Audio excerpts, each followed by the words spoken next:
ज्योतिष विज्ञान में बुध को अक्ल और वाणी का देवता माना गया है, लेकिन यह बृहस्पति का दुश्मन भी है।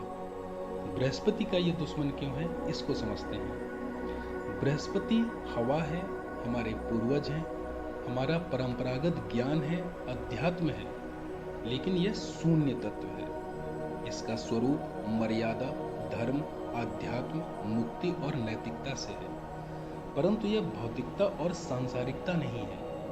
यदि केवल बृहस्पति ही बृहस्पति हो तो यह तो हवा है।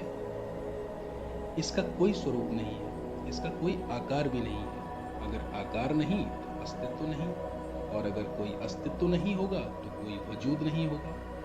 लेकिन जब बृहस्पति की हवा आकार ग्रहण करती है तो वहां से पॉजिटिव राहु और निगेटिव केतु उत्पन्न होता है, और बुध जो सांसारिकता और भौतिक अस्तित्व का स्वामी है, वो इन दोनों के बीच अपना साम्राज्य बनाकर इसको चारों तरफ से अपना कवर कर लेता है और हवा को बांधकर एक अस्तित्व को आकार देता है। बस सारे नियम और सूत्र इसी आकार में उत्पन्न होते हैं और उनसे इसमें भिन्न भिन्न ग्रहों की उत्पत्ति होती है। यही इस ब्रह्मांड की एवं हर इकाई की उत्पत्ति का सूत्र भी है।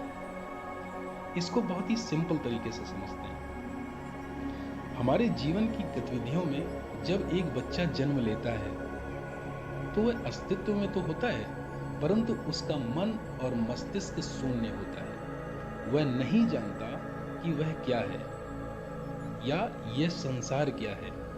वह जब आंखें खोलता है और जब इस संसार को देखता है तो वह इससे बिल्कुल अपरिचित होता है।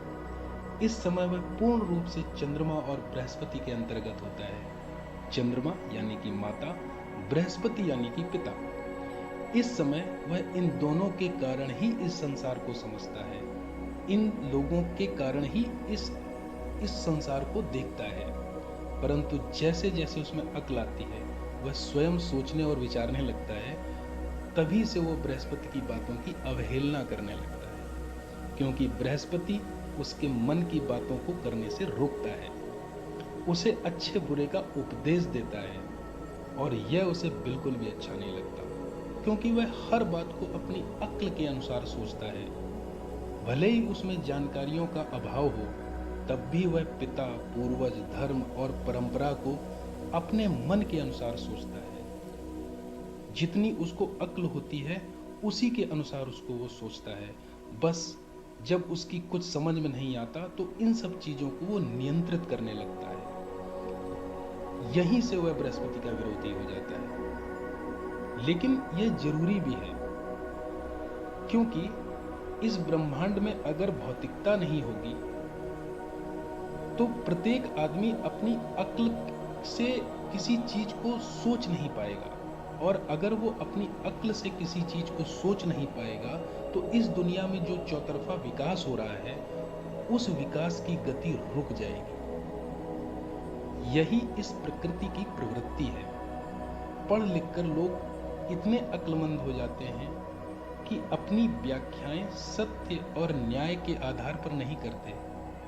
वे जानने का भी प्रयत्न नहीं करते और केवल अपनी विशिष्टता को बनाए रखने के लिए अक्ल से सारी व्याख्याएं करते हैं, और हर परंपरा, प्राचीनता, धर्म, पूर्वज, पिता की व्याख्या उसके अनुसार करके स्वयं को महान बना